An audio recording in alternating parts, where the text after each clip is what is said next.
You may not know it, but Shigeru Miyamoto has impacted your life more than you'd think. This bloke's the absolute don of the gaming world. He's crafted some of gaming's most beloved characters and brought innovation that the likes of Ubisoft and EA could only have wet dreams about. That old Nintendo magic is still bang on the money, just as sparkly today as it was 40 odd years ago. So why is a channel that's all about PC gaming tipping its hat to this console legend? Because my pedigree chums, Miyamoto's genius is woven right through the fabric of all those games that we can't get enough of. So put the kettle on, snuggle your loved one, and let's get all gooey in today's video.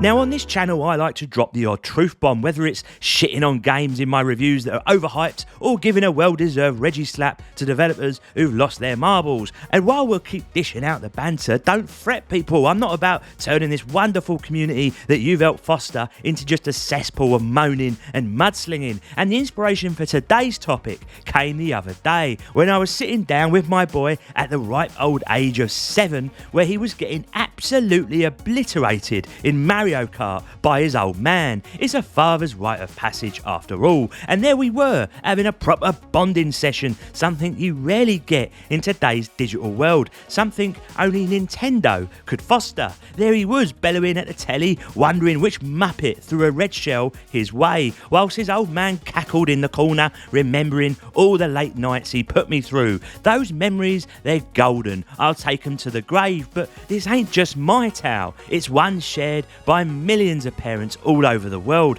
all thanks to that legend, Shigeru Miyamoto. Back in his young years, Shigeru was a nosy sod stumbling across a cave near his home that he eventually explored. Whilst he never turned out to be the next Batman, that little adventure sparked the idea for the not-so-little game called The Legend of Zelda. In '77, Nintendo nabbed old Shigsy when they were just a humble outfit peddling shit playing cards. He knocked up art for the arcade game Sheriff and dabbled in another coin-op called Radar Scope, but that one went tits up in North America and nearly had Nintendo KO'd. So they turned to the future legend and said, "Oi mate, fancy turning these shit arcade machines into something spiffing?" And it's there, me old chums, where a true legend was born.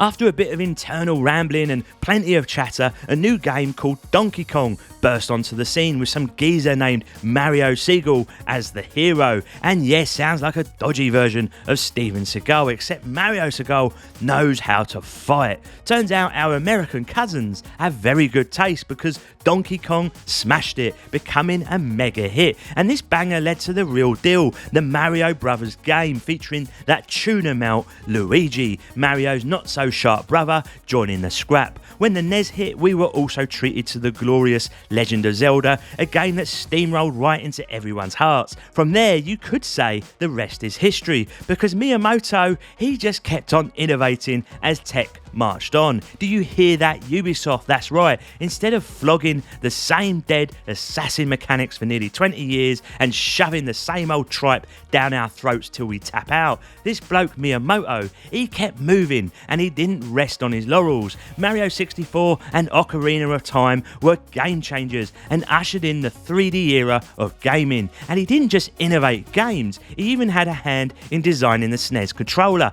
dreaming up those left and right back buttons, now a standard in gaming. Then he dived into all sorts, advising on everything from the N64 controller to the Wii. Now I pinched all of this from Wikipedia, so think of all this as your lazy student cheat sheet, but trust me, it's a cracking read about a fella who didn't just change gaming, but rather invented it. And yes, we can go on about his smart designs, his bang-up innovations, his hefty gaming portfolio, but what about him as just a regular bloke? In a world where folks throw a shit fit if a mosquito is swatted without a funeral, you'd reckon there'd be some dirt on such a famed gaming celebrity, some scandal bubbling away in his long and illustrious career. But no, nothing, zilch, nada. At worst, there's a bit of natter about Shigeru not fancying stories as the heart of a game, something he later cleared up. Now, I'm not here to sling mud on the next few characters, but just to show how controversy clings to other big names.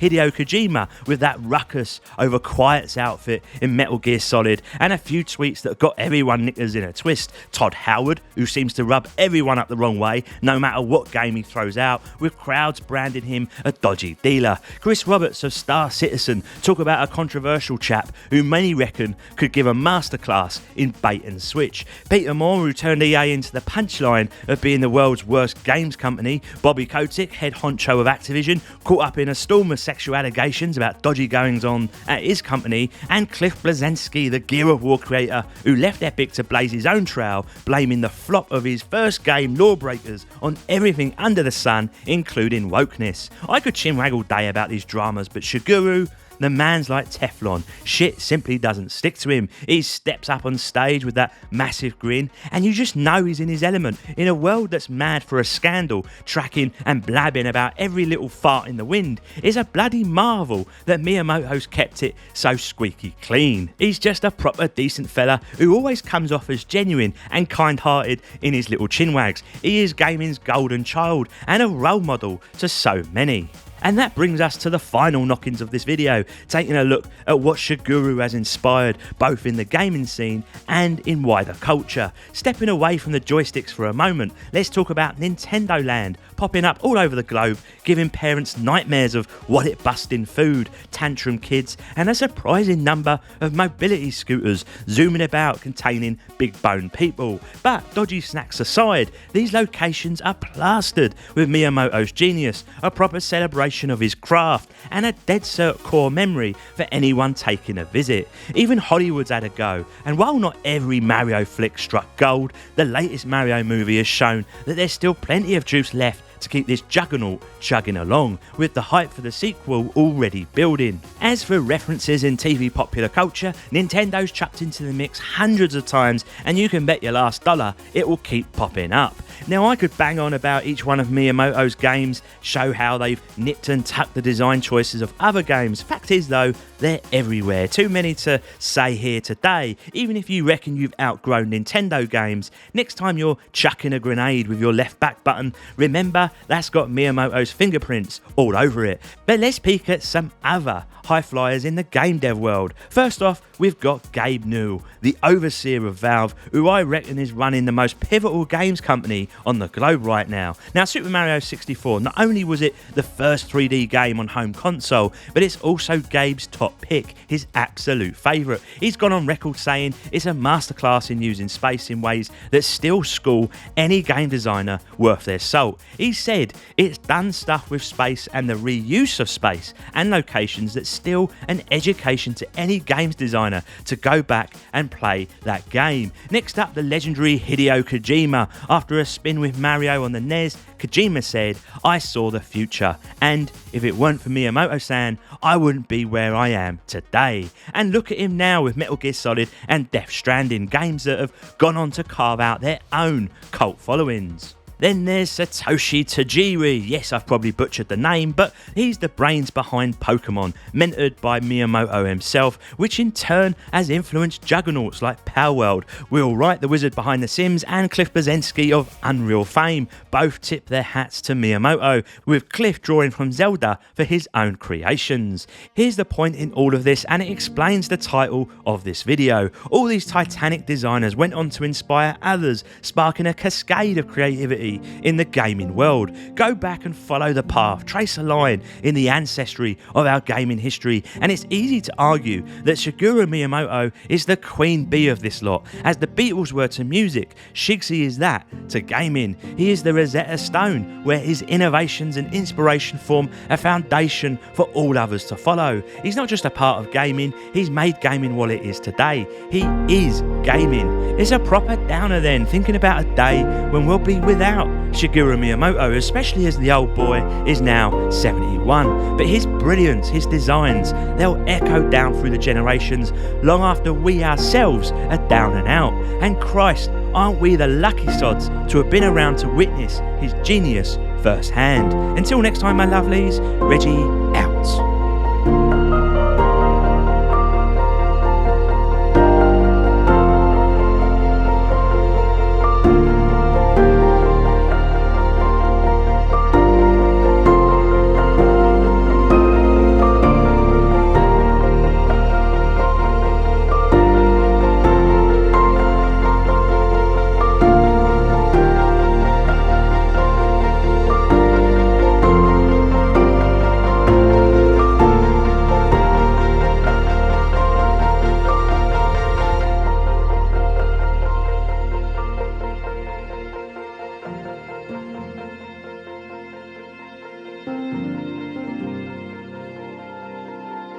you.